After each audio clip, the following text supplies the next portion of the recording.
Hello everyone, welcome to the DevOps Planet.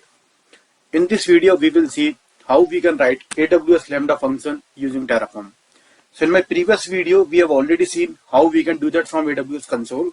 In this video, we will do the same thing using Terraform. So for that, I have already written a Terraform code and you can find the link of this GitHub repo in the description of this video. So now let me explain you what code I have written here. So first of all, I have written a module here. So what is module? So a module is nothing but a function. We can understand it like this. So let's suppose in a programming language, we are writing a function in a file and we are calling that function again and again whenever it is required. So in a module, we can understand in the same way. So I have written a module here and I have given that name Lambda. Now inside the module, I have written two files. One is main.tf file and another one is variables.tf file. So first let me go through the main.tf file. So in the main.tf file, first I am fetching some data. So to create the Lambda function, we need to create a role. So when we create a role, we need to pass that for which service we are going to create the role. So that identifier I have passed here. So I am fetching the data to create the role for the Lambda function. Then I am creating a policy. So this policy basically has the S3 full access, because in this video we will see how we will write a Python program in the Lambda function using Terraform, and that program will list all the buckets in the AWS S3. So for that we need a policy that can access our AWS S3 bucket. So I am creating the policy. Now these two things I am passing in the Lambda role. So I am creating a role here. So the role name I am picking up from the variables, and this is the assume role policy. So here I am defining that this role is for the Lambda function, and here I am attaching the policy. So this is the policy which I am attaching. Now the next is, again I am using the archive file here.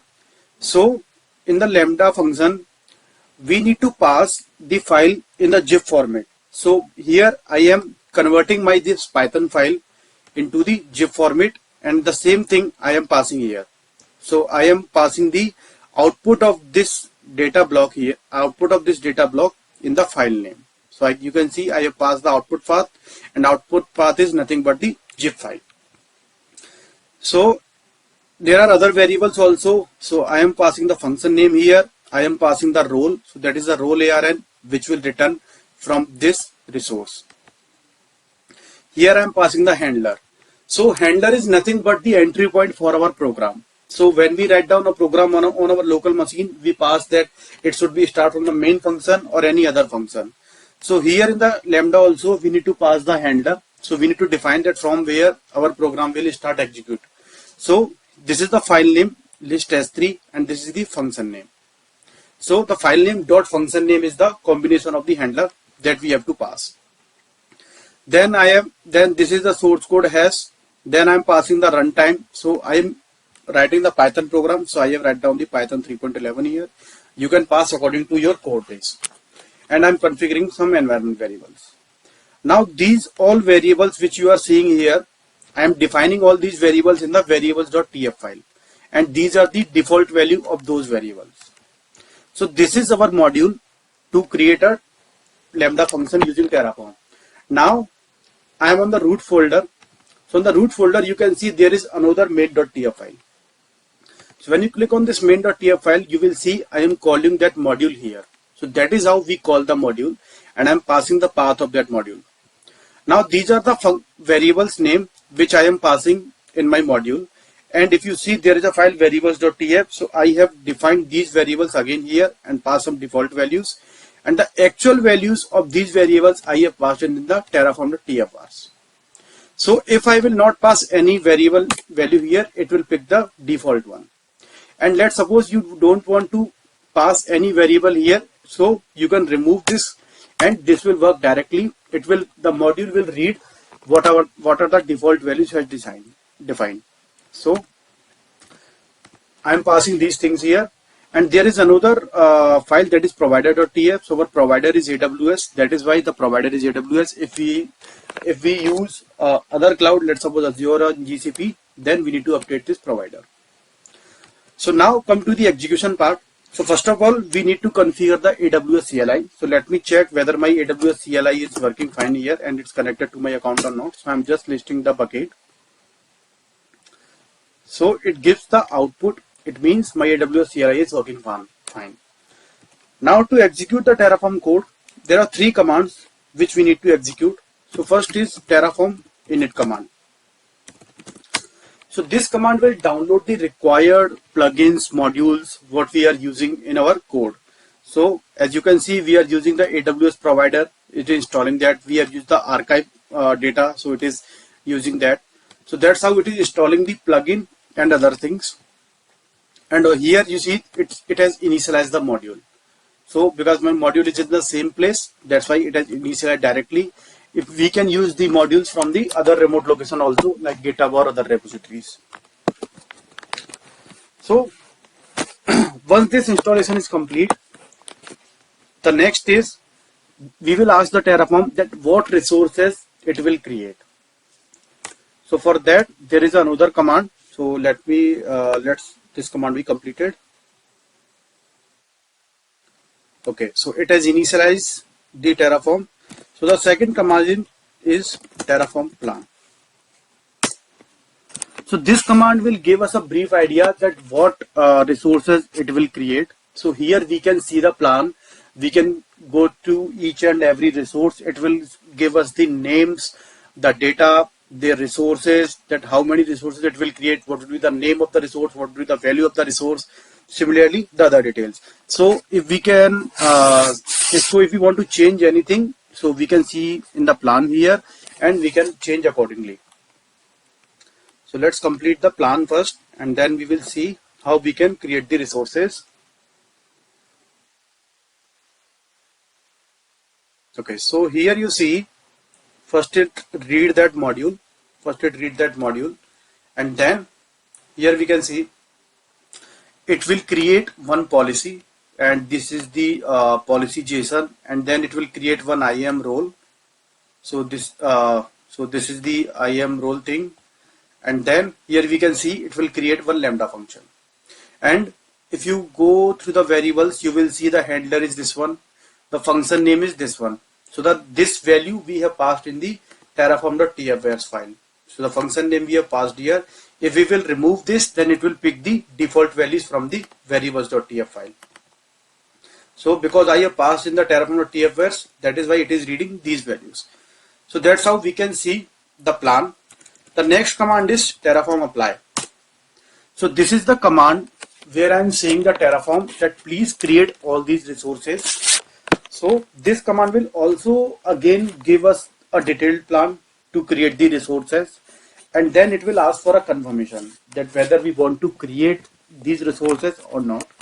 So only the yes is acceptable. Other values will be treated as no. Even if I press enter, it will treat it as no. So in this step, you only need to pass the yes. So let me show you how that will work. Okay, so it is asking enter a value, and also you can see in the output that it is saying that only yes will be accept to approve. So I am pressing yes. Now it will start the resource creation part.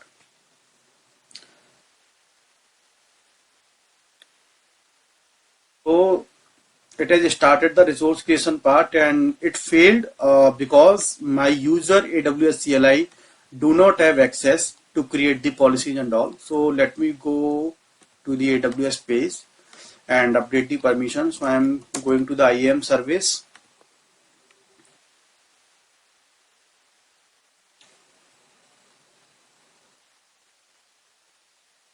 And here I will click on the users, click on username, and then click on add permissions. So I am clicking on add permission and attach policy directly. Here so this user want to create some policy and role, so I am giving the IAM full access.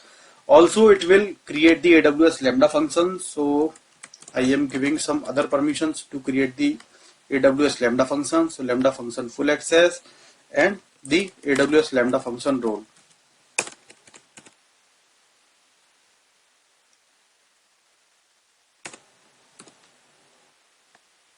Okay. Click on next and add permissions. So we have added all these. We have added these 3 permissions. Now again execute the Terraform apply. So one more thing I want to highlight here is, if you don't want to prompt it for yes and you are very confident that it will create valid resources and based on your requirement, so you can directly pass a flag here that is auto approve.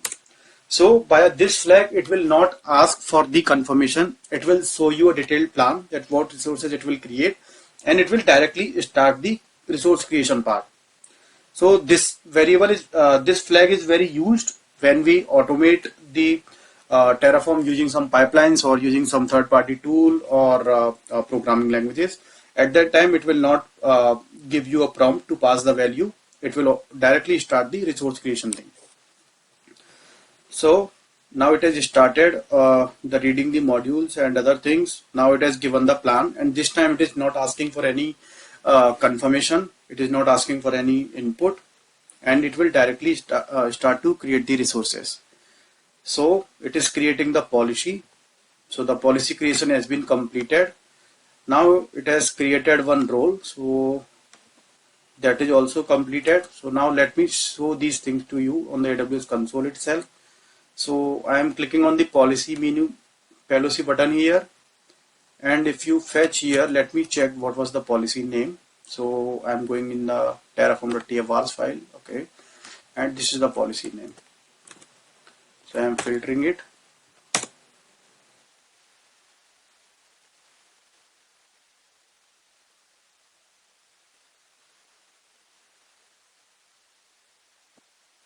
Let me refresh this first.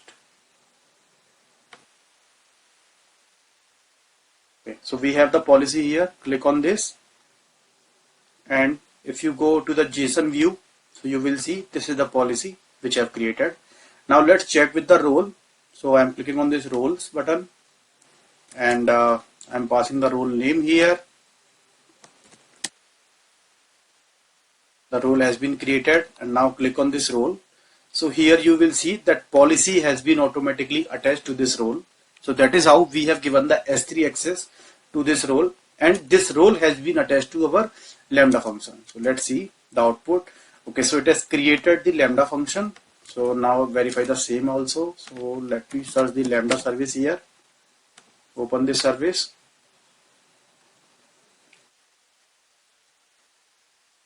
So we can see the function has been created, and it has created 1 minute ago, and the runtime is Python. So click on this function, and if you will scroll down, you will see the code here. It is loading.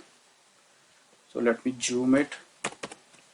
So this is the code which my list s3.py file here. So let me show you this file also. So this is my Python file which we passed in our module. So the same code we can have here. So this is the Python code. So we are using the Boto3 module here.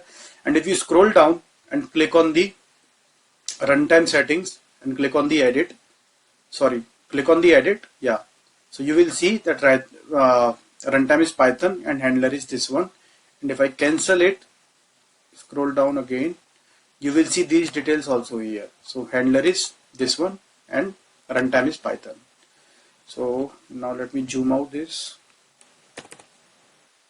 Okay.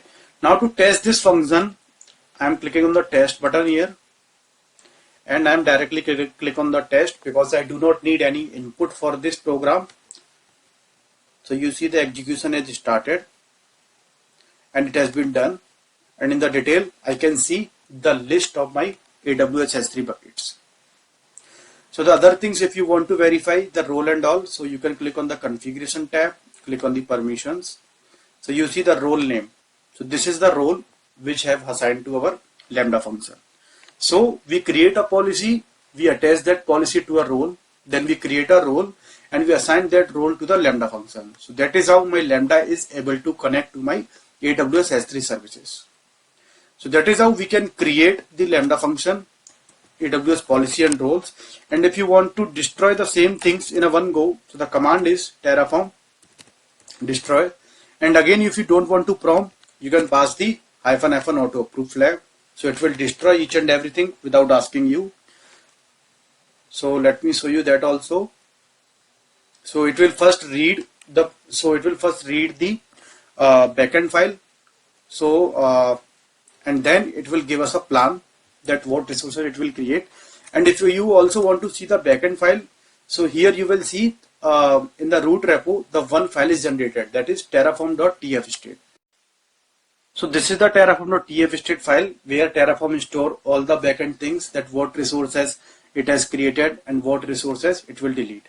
So if you see in the destroy, it had given us the plan that what resources it is destroying, and here you can see it has deleted all those resources. So the same you can verify on the AWS console. So if I just go to the function page and refresh it, you can see that function is deleted.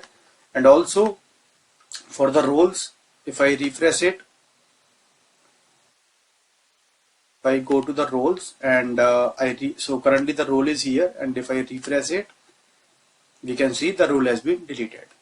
So that is how we can write down a Lambda function using Terraform. I hope you like this video. Thanks for watching this.